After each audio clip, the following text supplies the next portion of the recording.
In today's video, I'm going to teach you how to write test cases in Jira. We'll walk through the basic process of creating a test case directly inside Jira, from opening the creation window all the way to submitting it. This is a simple workflow, but doing each part carefully helps keep your test cases clear, organized, and useful for the rest of your team. To begin, go to your Jira project and click on Create. This opens the issue creation form, which is where you'll enter all the information for your new test case. If you work in Jira regularly, this is the main starting point anytime you want to log a new item. Once the form opens, select the work type. This is an important step because it tells Jira what kind of item you're creating. In this case, you'll want to choose the work type that matches your test case setup. Selecting the correct type helps with reporting, filtering, and making sure your test case appears in the right workflow. Next, select the status. This sets the current stage of the test case in your process. For example, this could reflect whether the test case is in progress or ready for review.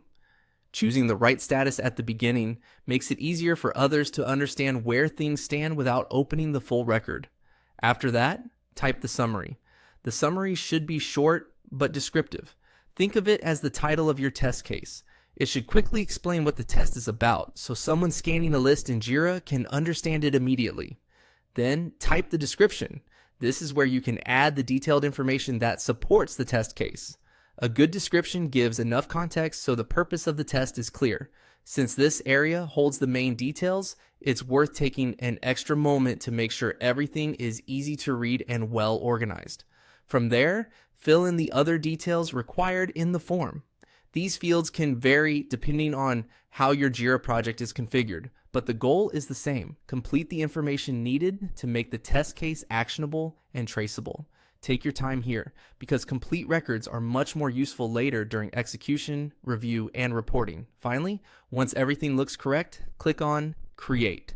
This submits the test case and adds it to your Jira project. That's it. By following this process, choosing the right work type and status, writing a clear summary, adding a complete description, and filling in the remaining details, you can create test cases in Jira in a consistent and professional way.